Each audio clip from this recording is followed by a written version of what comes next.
안녕하세요, 여러분. 간단하게 제 소개를 하자면 경기도 수원에 살고 있고 중학생 딸 하나를 둔 56세 여성입니다. 혹시 여러분은 누군가를 죽도록 미워해 본 적 있으신가요? 누군가를 미워한다는 건 참 고통스러운 일이에요. 특히 그 사람이 가족이라면 더욱 그래요. 어떨 때는 사람 자체가 싫어지기도 하죠. 하지만 아이러니하게도 이 사람에게서 받은 상처를 또 사람에게 치료받기도 하더군요. 저 역시 그런 존재가 있었고 덕분에 그간의 고통과 수많은 시간을 견딜 수 있었습니다. 근데 여기서 진짜 문제는 제가 상상도 하지도 못했던 부분에서 드러나더군요. 지금부터 제가 겪은 충격적인 이야기 들려드릴게요. 저는 23살에 지금의 남편을 만났어요.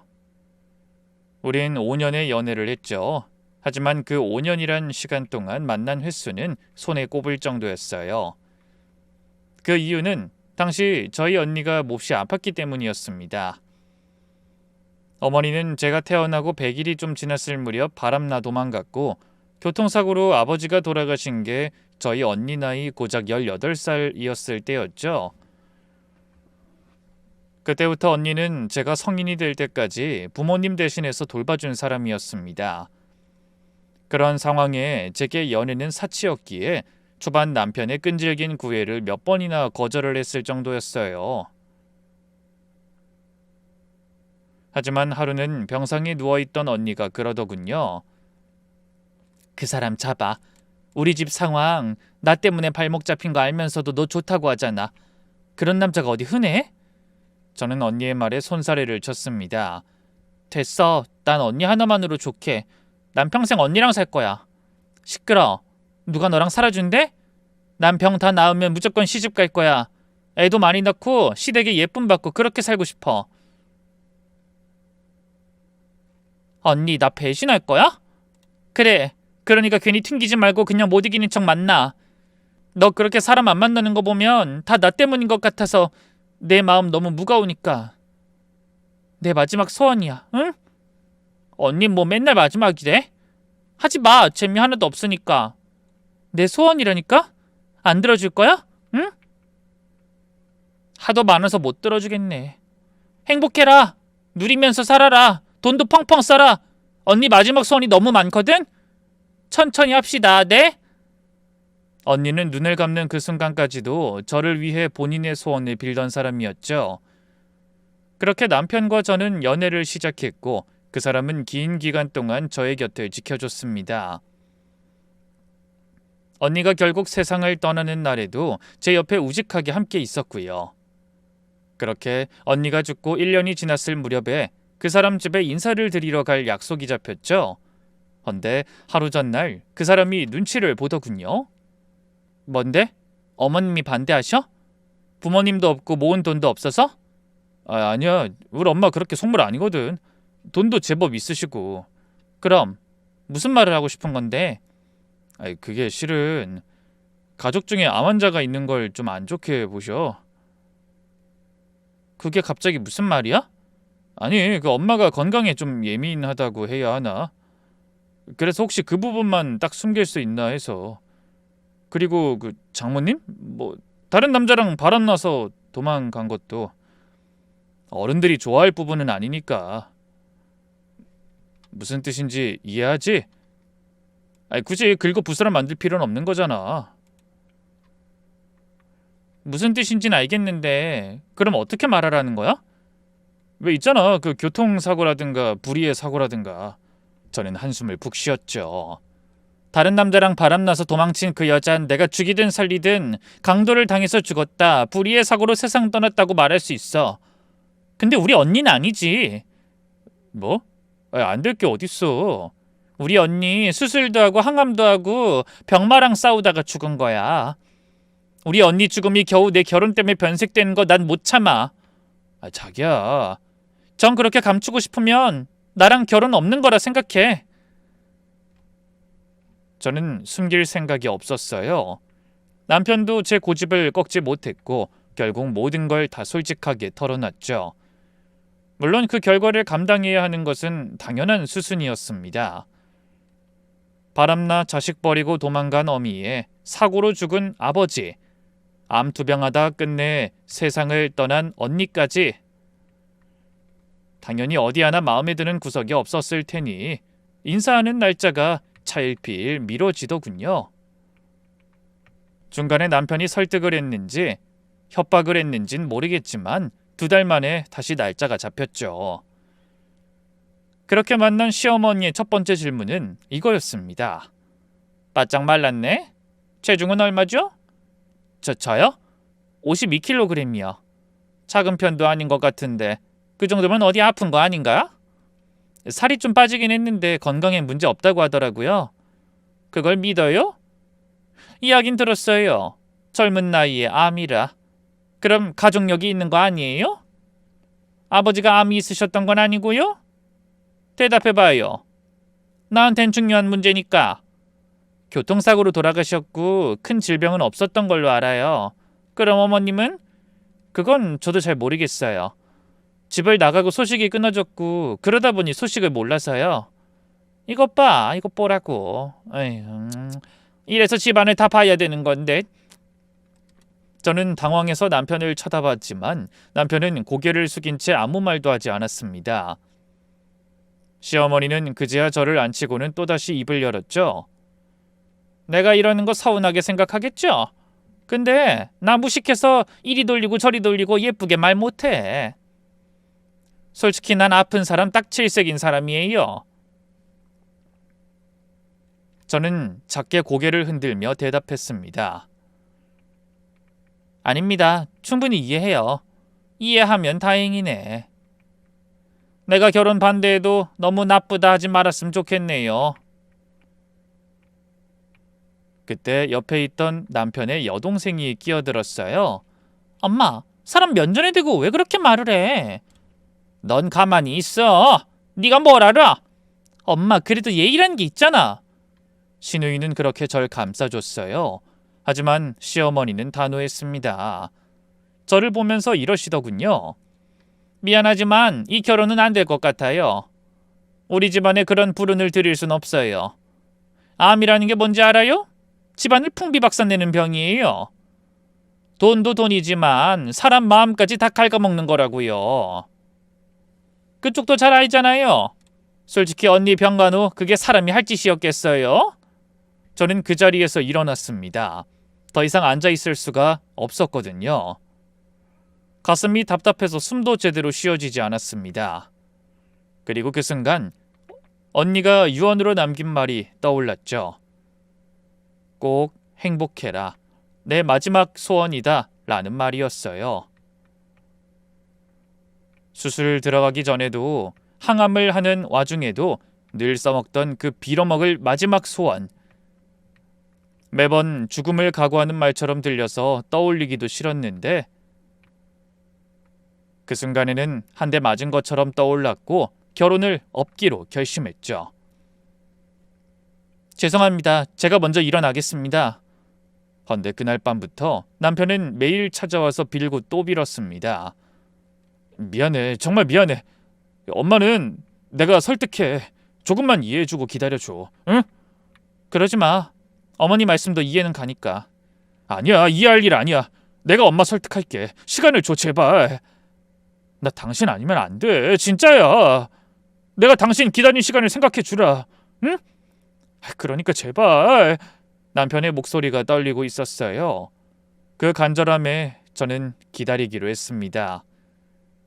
1년이 지나고 2년을 넘어 3년에 가까워졌을 때 시어머니가 겨우 허락을 하시더군요. 물론 조건이 있었죠. 1년에 2번씩 건강검진 받아. 조금이라도 이상하면 바로 병원 가는 거야. 알았지? 난 내 집서 사람 죽어나는 꼴 못 보니 알겠니? 아이 가지는 것도 길을 받아서 할 거다. 그것만 약속해. 나중에 딴소리하기 없는 걸로. 네, 약속할게요. 만약 내 말 안 듣고 암 걸리는 날엔 너희 바로 이혼시킬 거다. 알겠니? 네, 알겠습니다. 저는 고개를 숙였습니다. 지금 생각하면 그때 제가 너무 순진했던 것 같아요. 아니, 뭐 순진한 게 아니라 어리석었던 거겠죠. 왜냐하면 결혼 후 시어머니의 감시는 상상을 초월했기 때문입니다. 아가, 너 얼굴이 왜 그래? 안색이 안 좋은데? 괜찮아요, 어머님. 그냥 좀 피곤해서. 피곤? 그게 암의 초기 증상인 거 몰라? 당장 병원 가! 어머님, 저 정말 괜찮아요. 괜찮은지 안 괜찮은지는 의사가 판단하는 거야. 내일 아침에 데리고 갈 테니까 준비해. 다음 날 아침, 시어머니는 정말로 저를 끌고 병원에 가셨어요. 혈액 검사, 엑스레이, 초음파까지 다 했죠. 결과는 당연히 정상이었습니다. 하지만 그것도 못 믿어오셨는지 다른 병원까지 가서 또 검사를 받았어요. 그것도 정상이었죠. 하지만 일주일 뒤 제가 기침을 하자 남편이 말을 했는지 시어머니는 또 달려오셨습니다. 기침해? 언제부터 했어? 어제부터요. 감기 기운 있나 봐요. 감기? 그 폐암일 수도 있어. 당장 병원 가자. 어머님, 제발은 무슨? 너희 언니 보내고도 생각 없어? 그 사람은 뭐 처음부터 골골하다 죽었니? 가만히 있다가 어디 안 좋은 것 같다는 생각 들면 늦은 거야. 저는 할 수 없이 또 병원에 갔습니다. 그렇게 1년에 병원을 거의 20번도 넘게 다녔어요. 하지만 가장 힘들었던 건 시어머니가 언니 이야기를 꺼낼 때였어요. 병원에서도 툭툭 의사 앞에서도 엄청난 유전병력이 있는 것처럼 말하곤 했죠. 의사가 젊을수록 암이 빠르게 퍼져서 손 쓸 수 없는 경우도 있다라고 말을 하는데도 시어머니는 명줄도 유전이라는 식으로 말씀하셨고 저는 살면서 그 말이 제일 최악이라고 생각했는데 그것도 아니었죠. 하루는 시댁 식구와 남편까지 해서 모두 외식을 하고 있을 때였습니다. 아가, 너희 집에서 너희 언니 제사를 지낸다며? 그 말에 남편이 발끈해서는 끼어들었죠. 아이, 엄마, 그 문제는 뭐라고 안 하기로 했잖아. 그래, 애초에 여자는 제사를 지내는 것도 아니고 부모도 아니고 형제자매 제사는 더더욱 지내는 거 아니다만 젊은 나이에 요절한 게 가여워서 그냥 뒀다. 근데 이제 아이 가질 시기인데 굳이 집에서 불길하게 그런 거 꼭 해야겠니? 아이, 엄마, 아들 넌 가만히 있어. 내가 뭐 틀린 말 했어? 너한테도 똑같이 말했어. 앞으로 누가 죽어나가든 장례식이고 뭐고 제사상 근처도 가지 말라고. 그리고 우리 집에서 지내던 제사도 멈췄다. 좋은 날 받아서 모쪼록 건강한 아이 달라고 천지신명한테 싹싹 빌어도 모자랄 판에 죽은 사람 들어오라 집 문 열 필요 있어? 아, 엄마 제발. 이게 어디서 소리를 질러? 아, 엄마 그만 좀 해. 같이 외식 나온 날 꼭 그런 말 해야 해? 신우이가 끼어들었습니다. 뭐가? 내가 잘못된 말 했어? 사실 말하는 거잖아. 사실이라도 그렇게 말하면 상처받아. 엄마 막말 좀 줄여. 상처? 막말? 난 그냥 조심하라고 경각심을 주려고 하는 거지. 엄마! 너도 가만히 있어! 아가, 입이 있으면 말을 해봐. 어디 내 말이 틀렸니? 솔직히 너 언니 이야기만 나오면 표정 굳는 거 이해를 못하겠다. 부모 자식 사이에 죽고 나는 건 천륜이라 살이 찢기는 고통 오는 건 당연하지만 솔직히 형제자매는 그렇지가 않아요. 아니 뭐 슬프기야 하지. 하지만 시간 조금만 지나면 네 손톱 밑에 박힌 가시가 아프면 더 아플 거라고 내가 장담하마. 근데 너 태어날 아이를 위할 일인데 그게 그리도 사무치니? 저는 그런 시어머니의 물음에 천천히 입을 열었죠. 저한테 언니는 엄마와 같은 존재였어요, 어머님. 그러자 어머님은 한숨을 쉬시더군요. 엄마가 없어서 모르는 모양이네. 그날 저녁 저는 잠을 이룰 수 없었어요. 이불을 뒤집어 쓰고 소리 없이 울었습니다. 언니 생각이 나서요. 언니가 얼마나 힘들게 투병했는지 그 모든 게 떠올라서 가슴이 미어지는 것 같았죠. 솔직히 그땐 시어머니고 뭐고 너무 미워서 당장 이혼이라도 하고 싶은 심정이었습니다. 하지만 그런 제 마음을 알아차린 남편이 저를 위로해 주더군요. 미안해 여보. 우리 엄마가 말이 좀 그래. 그 제사 문제는 우리끼리 몰래 하는 걸로 하자. 내가 입이 방정이었지. 아니, 동생한테 슬쩍 말했는데 그걸 실수로 말을 한 모양이야. 괜찮아. 괜찮을 리가 없잖아. 나도 알아. 엄마가 너무 하시는 거.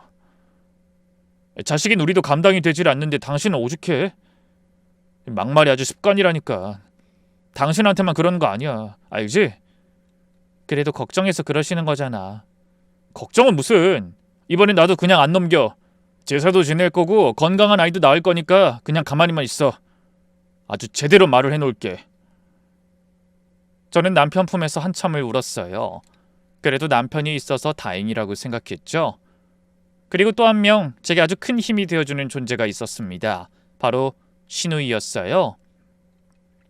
언니 진짜 괜찮아요? 제가 언니랑 오빠 가고 나서 한바탕 제대로 따졌어요. 아휴, 우리 엄마 진짜 노망이라도 난 건가? 나이 들수록 왜 점점 괴팍해지는지 모르겠다니까요. 왜 그러셨어요, 괜히. 우리 엄마가 언니한테 진짜 너무하니까 그렇죠. 그놈의 암. 그렇게 미신을 좋아하면 암 걸린다는 말하는 것도 좀 조심을 해야지. 아주 누가 보면 암 걸리라고 저주를 하는 것 같지 않아요? 언니, 걱정 마요. 내가 언니는 꼭 지켜줄 테니까. 오빠도 솔직히 답답해. 그걸 가만히 듣고 있는 거 보면. 내가 확 다 엎어줄까요? 오빠도 한 대 치고? 말이라도 너무 고마워요. 언니, 울지 마요. 난 우리 집에 언니 같은 사람이 들어와서 너무 행운이라고 생각하니까요. 우리 엄마도 괜히 심통 난 거고. 왜 그 아들 빼앗긴 것 같은 그런 기분이겠죠. 젊은 나이에 남편 잃은 여자들이 아들을 자기 남편으로 여긴다는 말도 있고. 들어본 적 있죠? 에이, 설마요. 어머님이 그런 타입은 아니죠. 아니긴. 노망이 나도 단단히 났지. 언니는 너무 착해서 탈이라니까요. 걱정 마요. 언젠간 우리 엄마도 언니 마음 느낄 테니까요. 알았죠? 신호이는 제 손을 꼭 잡아줬어요. 그 따뜻한 손길에 위로를 받았죠. 그래, 이 사람들 있으니까 버틸 수 있어. 전 그렇게 믿었습니다. 이들과 함께라면 어떤 어려움도 이겨낼 수 있을 거라고요. 그렇게 결혼 생활이 흘렀습니다. 그 사이에 딸 지우가 태어났고 시어머니의 감시는 계속됐지만 어느덧 견딜만 해졌죠. 처음에는 언니 이야기, 암 이야기로 상처를 주고 매번 제 병을 의심하는 것처럼 보였는데 어느 순간부터 좋은 것도 보이기 시작했거든요. 일단 시어머니는 지독한 건강염려증과 더불어 미신을 믿으셔서 제사도 없애버리셨고 제가 조금이라도 아파 보이면 손 하나 까딱 못하게 하셨습니다. 예를 들어 감기 기운이 있으면 그 더러운 손으로 가족들한테 다 옮길 거냐, 말은 이렇게 하시면서 저를 쉬게 해주셨던 거죠. 어떨 때는 크게 상처를 받긴 해도 가족에 대한 걱정이라는 시선으로 보니 시어머니가 달리 보이기 시작했던 겁니다. 그래서 저도 약간의 면역이 생겼고 시어머니에게 더 적극적으로 다가갔어요. 하지만 하나가 괜찮아지니 다른 문제가 터지더군요. 제가 그 문제를 처음 인지한 것은 불과 4년 전이었습니다. 여보, 나 자전거 동호회 가입했어. 이제 슬슬 나도 건강 챙길 나이니까. 자전거 동호회? 갑자기? 응, 운동도 할 겸 해서 주말마다 라이딩 다녀올게. 친구들 몇 명이랑 그냥 동네나 한 바퀴 도는 수준이지만 그래도 운동이잖아. 괜찮지? 처음엔 좋은 일이라고 생각했어요. 친구들이라는 것도 다 남자였고 남편이 운동을 하면 건강도 좋아질 테니까요. 무엇보다 등산 동호회가 아니라는 것에 안심이 되었죠. 그때 한참 등산 모임의 이미지가 불륜의 온상지로 여겨지고 있었거든요. 하지만 몇 달 지나자 이상한 점들이 보이기 시작했습니다. 휴대폰을 화장실에도 들고 가고 씻으러 갔다가도 비눗물을 뚝뚝 흘리며 휴대폰을 찾으러 다시 나오는 행동까지 하더군요. 여보, 이게 무슨 짓이야? 바닥에 비눗물. 홀딱 보고 지금 휴대폰 찾으러 온 거야? 급한 전화가 있어서 회사 비상이거든. 아무리 그래도 알았으니까 얼른 들어가. 평소에 안 하던 짓을 하니 이상해서 휴대폰을 보려고 했더니 비밀번호를 걸어놓기까지 한 겁니다. 저는 거기에서 촉이 발동하게 됐죠. 이거 뭔가 있구나 하는 여자의 촉이요. 여보, 비밀번호 왜 걸었어? 평소엔 이런 거 안 했잖아. 아, 그게 요즘 보안이 중요하잖아. 해킹당할 수도 있고. 왜? 설마 날 의심해? 남편의 어조가 날카로워졌어요. 아니, 그냥이 아니라 의심하는 거잖아. 나 못 믿어? 아이, 그게 아니라. 됐어. 아이, 솔직히 좀 실망스럽네. 나야, 당신 남편. 당신 좋다고 구애할 때 몇 번이나 차였음에도 불구하고 기다렸고, 한 달에 몇 번 볼까 말까 해도 온전히 당신 하나만 보고 살았던 게 나고, 또 결혼 허락은 어떻게 받았는데? 그런데 날 의심해? 이깟 휴대폰으로? 아, 그래, 당신 믿지. 아, 근데 요즘 행동이 좀 그래. 휴대폰 보여줘. 믿게 해달라고. 아, 싫어. 이런 당신 보니까 더 싫네. 이거 명백히 우리 사이의 신뢰를 깨는 행동이야. 우리 신뢰가 이것밖에 안 되는 거야? 애까지 낳고 지금 이날까지 살았는데? 됐다. 피곤하니까 내일 말해. 나 회사에 비상 걸려서 나가볼 테니까. 초반엔 제가 괜한 짓을 했나 자책도 했습니다. 실제로 남편은 늘 피곤에 쪄들어왔고 몰골도 말이 아니었으니까요. 실제로 시어머니에게 몇 번이나 걸려서 병원에 끌려간 적도 있었죠. 하지만 제 의심은 여전히 멈출 수가 없더군요. 그러던 어느 날 남편이 자정이 훌쩍 넘은 시간에 들어왔는데 평소와 다른 샴푸 냄새가 났습니다. 여보, 밖에서 씻었어? 어? 아, 동호회에서 운동하고 씻었거든. 거기 샴푸 써서 그래. 평일인데 동호회를 나갔다고? 아, 겸사겸사. 회사 일 끝내고 자전거로 퇴근한 거야. 퇴근을 했는데 어디서 씻어? 여기로 퇴근한 게 아니라는 말이네? 아, 말꼬리 좀 잡지 마. 아, 또 의심이야? 아, 뭐 의부증 있어? 아, 그냥 오는 길에 친구들끼리 사우나도 못 가? 아, 진짜 숨 막혀. 늘 제 앞에서만은 자상했던 그 사람의 변화를 보면서 저는 확신했습니다. 그리고 다음날 아침 빨래통을 뒤졌어요. 그리고 발견했죠. 제가 사준 적 없는 새 속옷을요.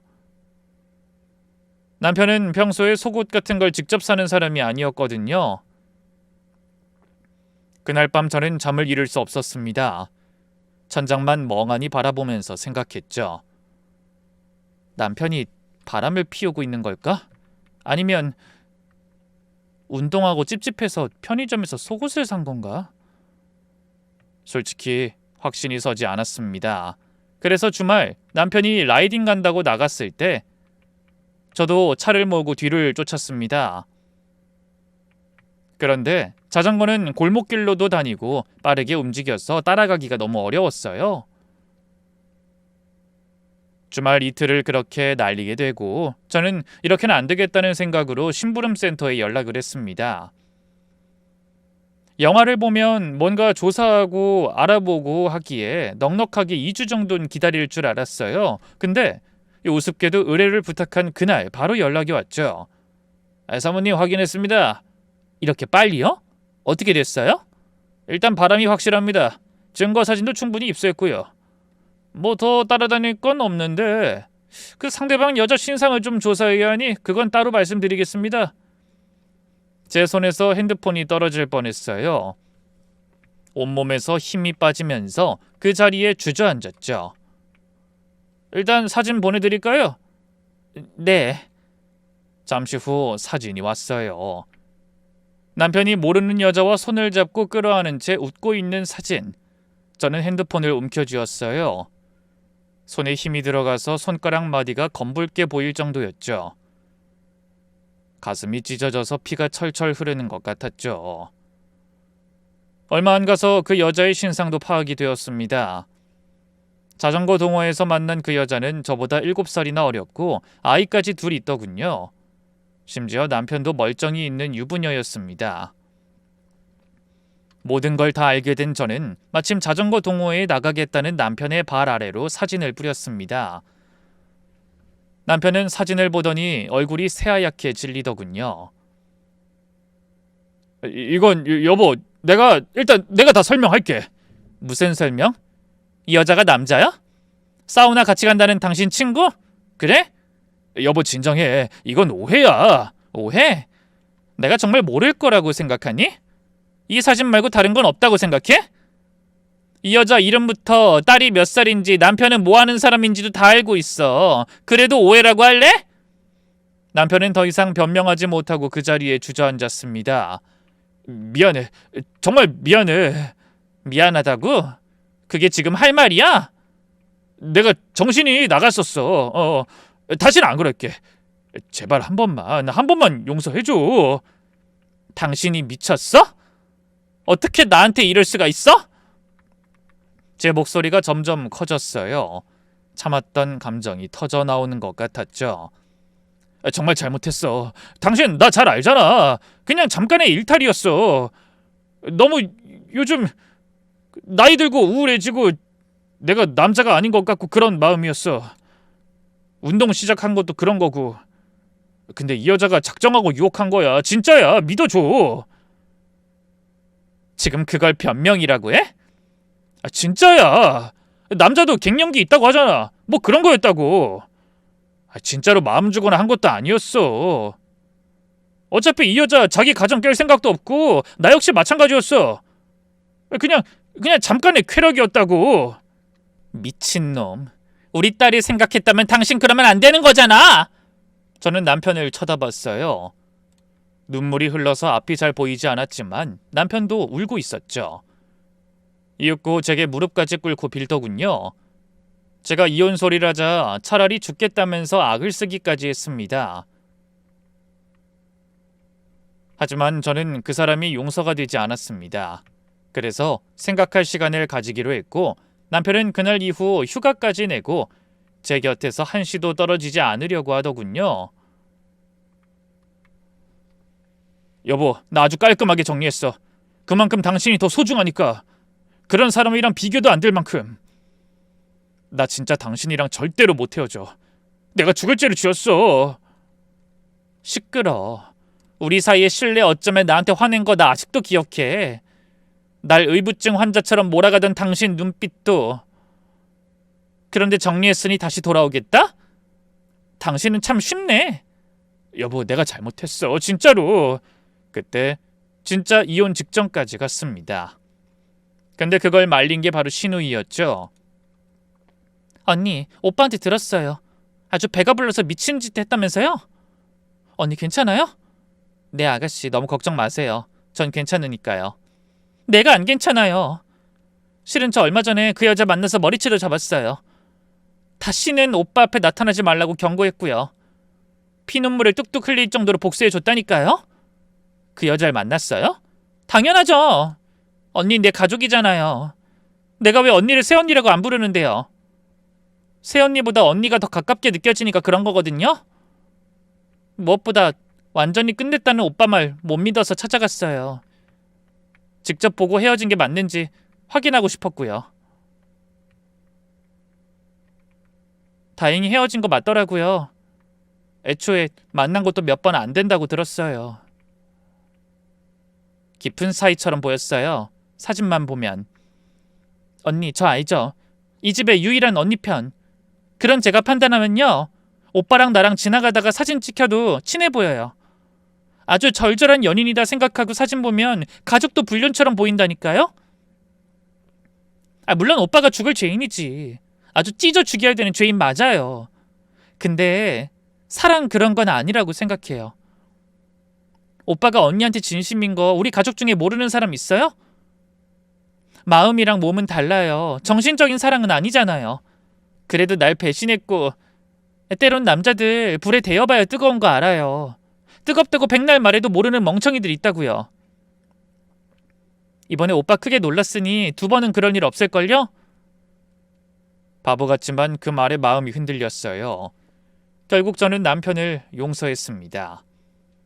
아니, 용서했다기보단 그냥 덮어버렸다는 표현이 맞겠네요. 하지만 그 사건 이후로 스트레스가 심했는지 제 몸에 이상이 생기기 시작했죠. 밤에 잠을 못 자고 식욕도 없고 온몸이 쑤시더군요. 얼마 뒤 그 소식을 들은 시어머니가 달려오셨습니다. 단순 몸살 아니야. 너 지금 얼굴색이... 아휴, 됐고 당장 병원 가자 얼른. 어머님, 제가 혼자는 무슨... 이혼당하고 싶어서 그래? 내가 가자면 군말 없이 가야지. 얼른 안 챙겨? 시어머니는 저를 강제로 끌고 병원에 가셨어요. 그런데 동네 병원에서 의심소견이 나왔던 겁니다. 소견서를 써줄 테니 일단 큰 병원에 가보라고 하셨죠. 이전에는 시어머니가 고집을 피워서 겨우 받아낸 거라면 이번엔 달랐습니다. 그래서 시어머니 역시 굳은 얼굴로 저를 큰 병원까지 데리고 가셨어요.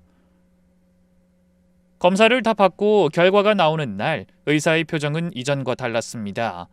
뭔가 심각한 느낌이었죠.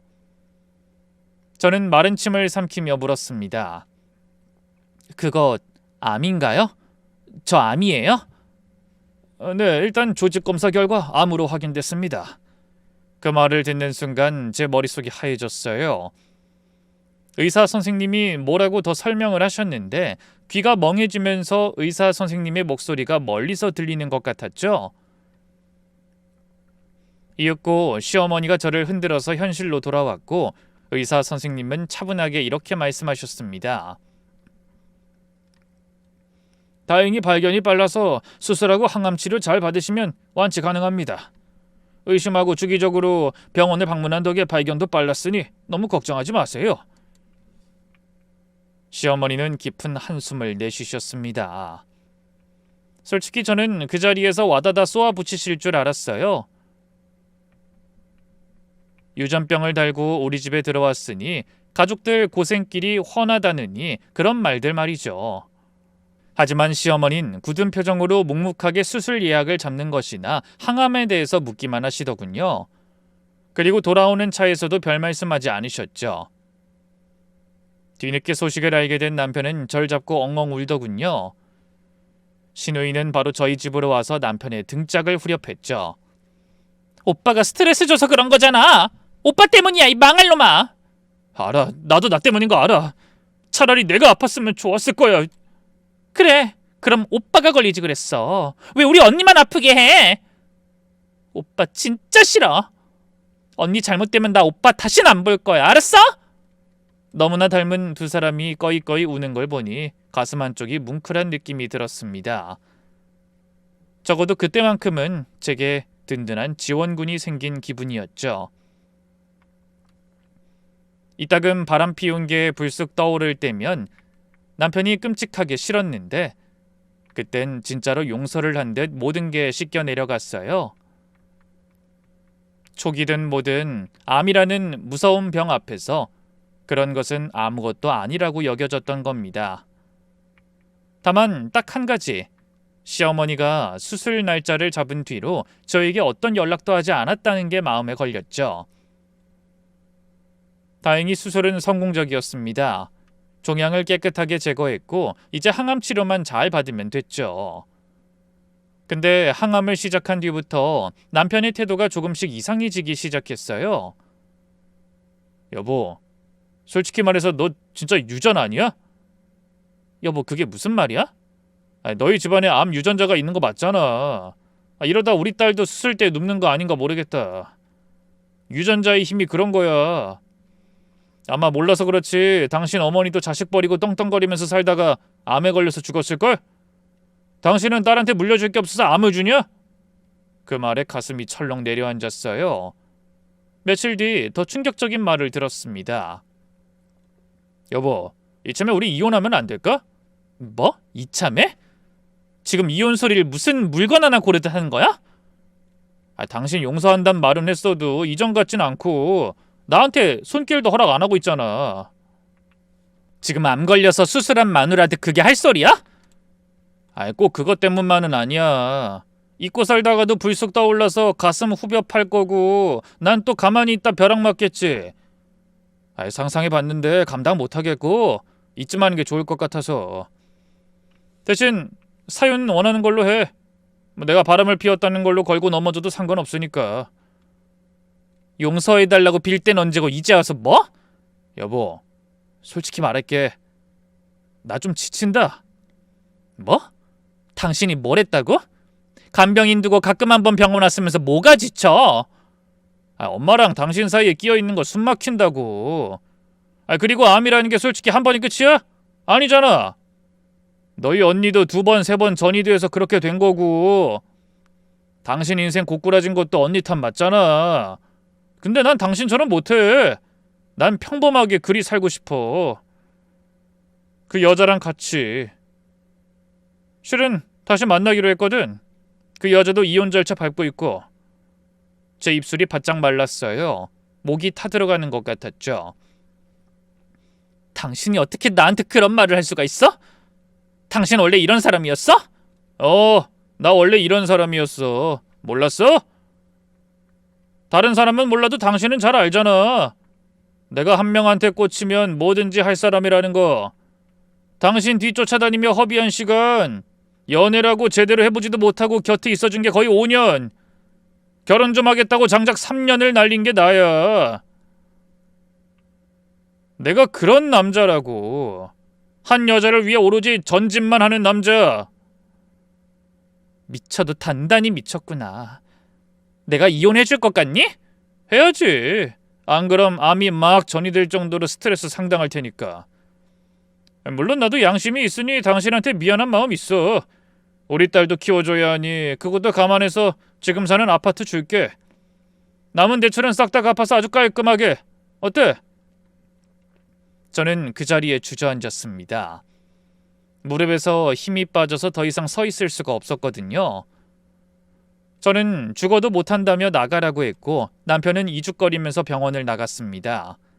그때 머릿속에 떠오른 건 신우이뿐이었고 저는 모든 이야기를 했어요.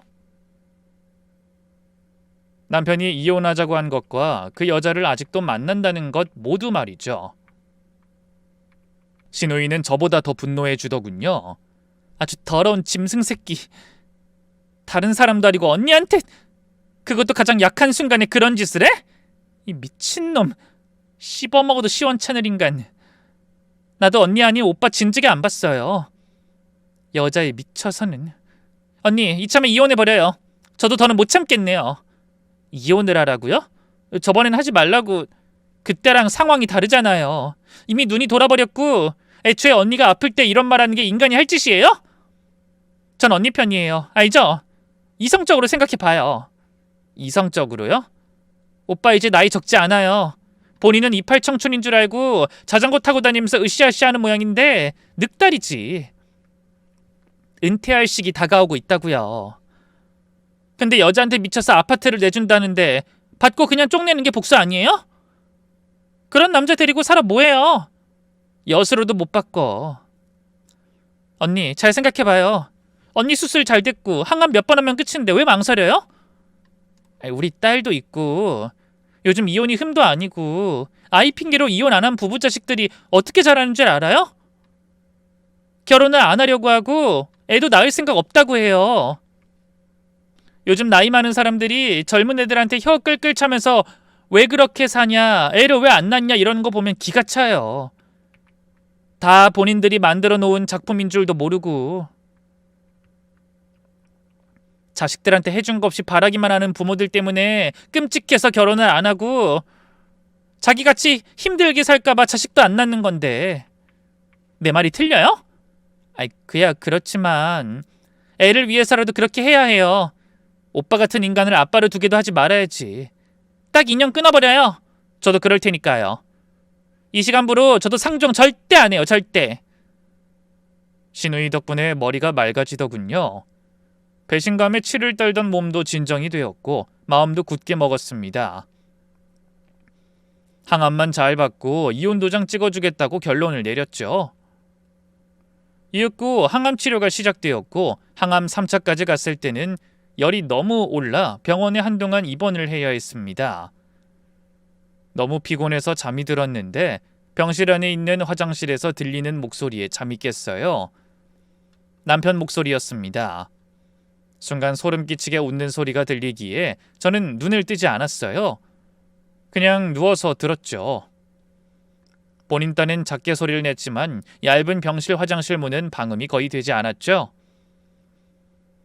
다정하게 웃고 떠들며 시시콜콜한 농담이 오갔고 저는 그 여자라고 확신했습니다. 자전거 동호회의 그 유부녀 말이에요. 헌데 대뜸 남편이 이랬죠. 아니, 경과가 좋대. 요즘 의술이 너무 발전한 거지. 아이, 젠장. 잠깐의 침묵이 흘렀어요. 남편은 한숨을 쉬며 이어 말했죠. 그게 문제지. 빨리 뒤져야 되는데. 이런 계획이 틀어지잖아. 그래, 알았어. 일단 방법을 강구해보자. 눈물을 질질 짜보던가. 그 말을 듣는 순간 제 심장이 멎는 것 같았어요. 온몸에서 소름이 돋았죠. 저는 참을 수가 없었어요. 벌떡 일어나서 화장실 문을 열었죠. 그때 남편이 놀랐는지 휴대폰을 떨어뜨렸고 화장실의 미끄러운 타일 때문인지 휴대폰이 제 발밑으로 미끄러졌죠. 전 바로 그 휴대전화를 들었고 상대 목소리에 귀를 기울였어요. 헌데 거기서 말하는 건 너무나 충격이었죠. 늙으면 암도 늦게 퍼진다며? 암으로 죽었다는 그 여자는 젊어서 더 빨리 퍼진 거라며.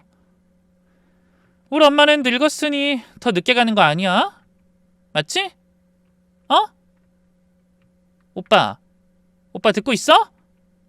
통화 상대는 내연녀가 아니었어요. 바로 신우이였습니다. 아가씨, 왜 방금 뭐라고 한 거죠? 언니? 왜 언니가... 대답해요. 나 다 들었으니까. 대답하시라고요. 잠깐 정적이 흘렀고 통화는 상대방이 끊었죠. 그와 동시에 남편은 자신의 휴대폰을 제 손에서 빼앗았고 그냥 장난이라며 둘러댔습니다. 하지만 저는 확신이 있었고 그런 남편을 추궁했죠. 아니, 정확히 협박을 했어요. 두 사람의 대화를 시어머니에게 전달하겠다고. 그랬더니 남편이 천천히 입을 열더군요.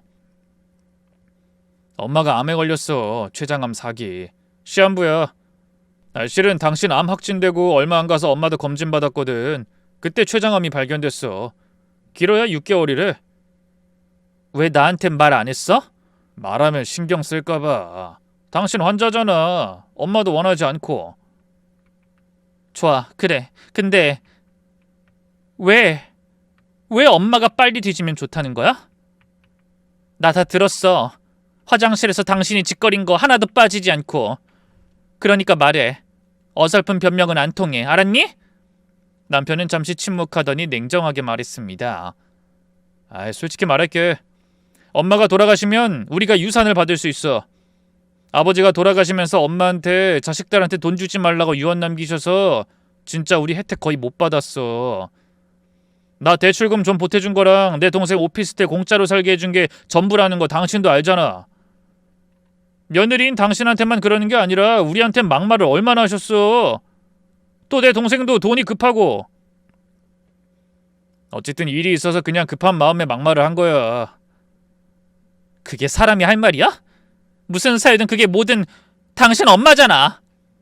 착한 척 위선 떨지 마. 이게 현실이야. 엄마는 어차피 죽어. 시한부라고. 산 사람은 살아야지. 아니야? 당신도 엄마 같은 언니 죽었는데 숨 쉬고 밥 먹고 똥 싸고 잘만 살잖아. 왜 난 안 돼? 미쳤니? 내가 이걸 어머님한테 말 안 할 거라고 생각해? 남편은 제 말에 곤란한 표정으로 본인 머리를 벅벅 긁었죠. 사실 나 회사 잘렸어. 잘린 지 좀 됐고. 당신이란 인간 정말 최악이네. 저는 진심으로 분노했습니다. 수술할 때에도 항암을 다닐 때에도 이혼할 거라 결심 썼으니 딱히 남편 수발을 바란 건 아니었어요. 하지만 딸은 저희 이혼과는 별개라고 생각했죠. 제가 남편에게 부탁한 것도 저희 딸을 좀 챙겨달라는 거였고요. 하지만 매번 회사 일 때문에 바쁘다고 도망가기 바빴던 겁니다. 그래놓고 회사에서 잘렸다니 기가 찼죠. 나도 당황스러워. 나라고 잘리고 싶어 잘렸겠어?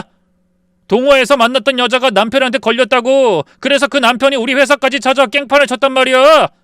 나도 정신 없었다고? 퍽이나 그래. 바빠서 아주 힘드셨겠네.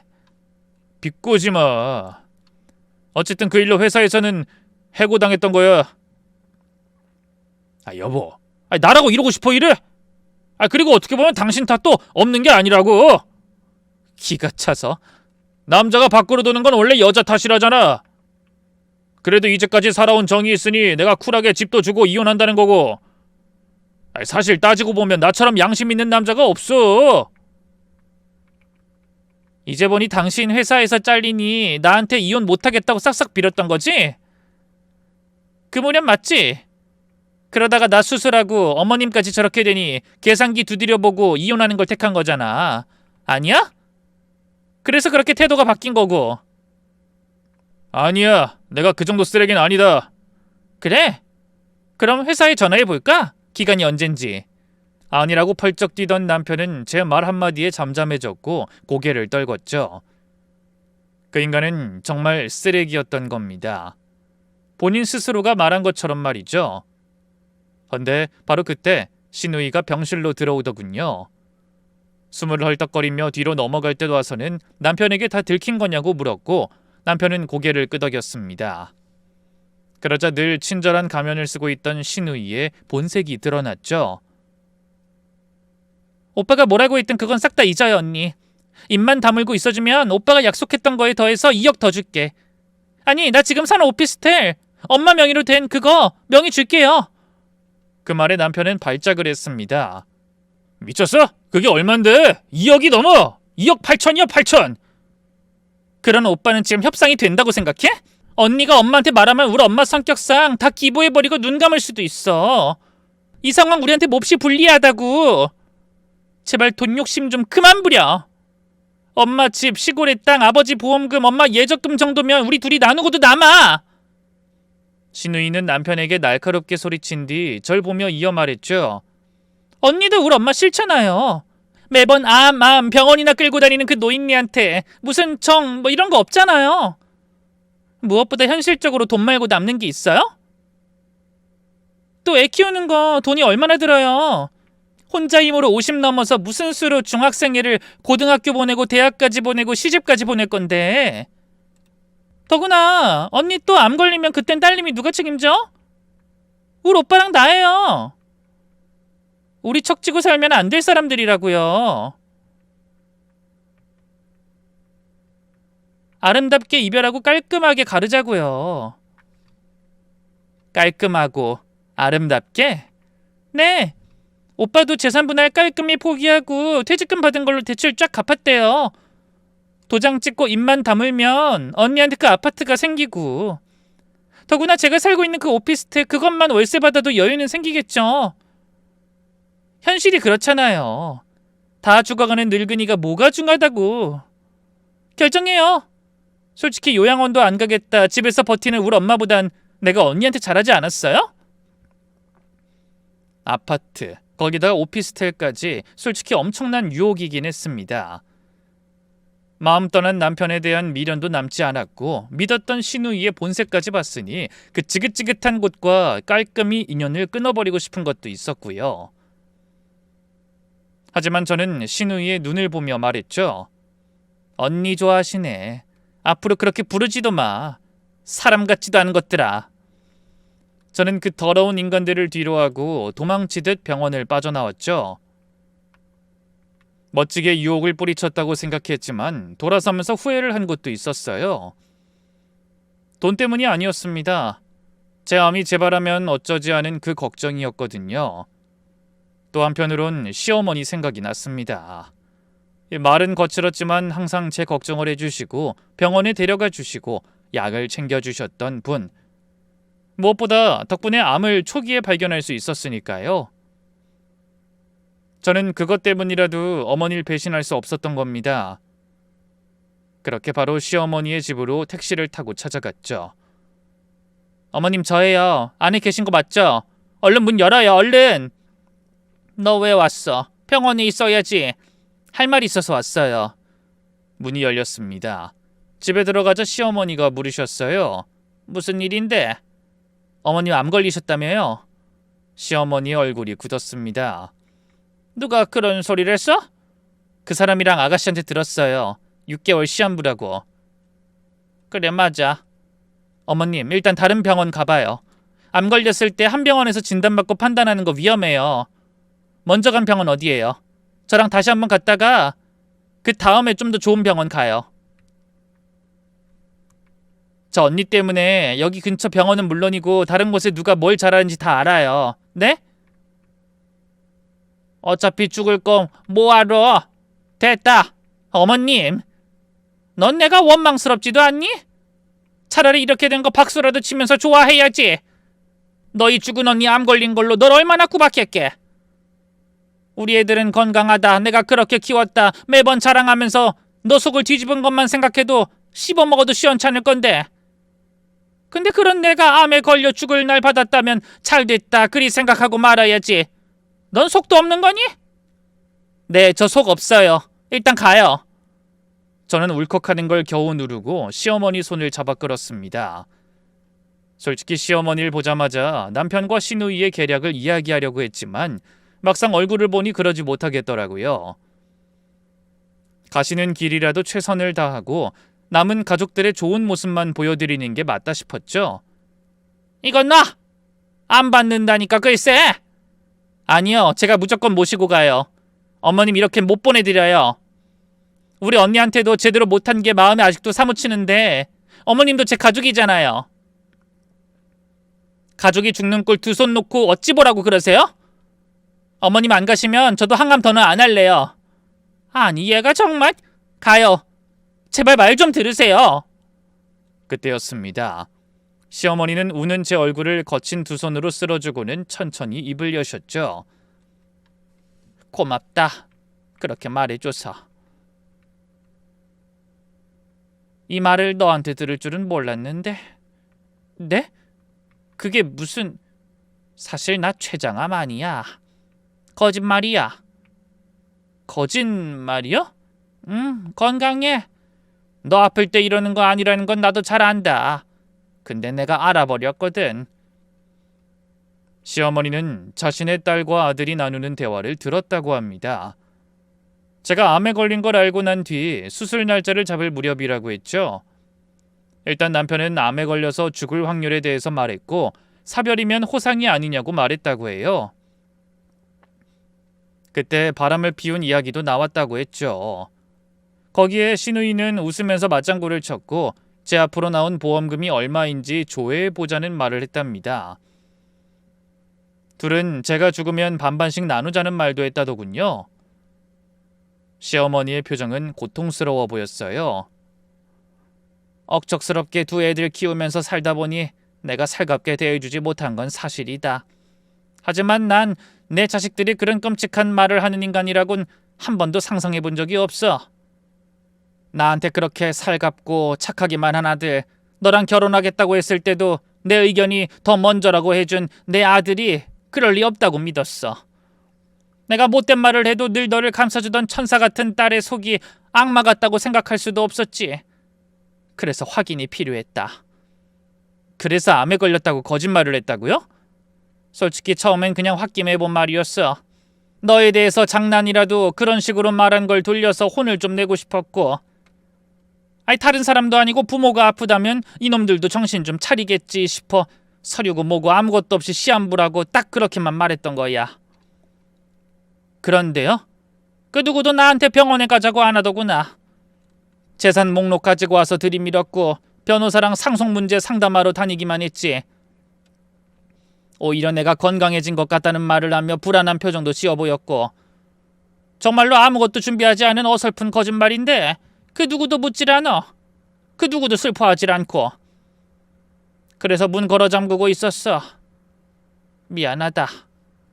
저는 몇 번이나 시어머니의 말이 진짠지 확인했고 기존에 시어머니가 다니시던 병원에 확인 전화까지 한 뒤에 모든 의심을 풀었죠. 근데 시어머니가 대뜸 물으시더군요. 내 아들이랑 딸, 나 죽길 기다리는 거 맞지? 그래서 항암 받다 여기로 온 거지? 그런 거 아니에요. 저는 저도 모르게 거짓말을 했지만 시어머니의 눈에 눈물이 맺혔습니다. 더 물어 뭐 하겠니? 이미 답은 아는데. 이제 결단을 제대로 내려야 할 때가 왔구나.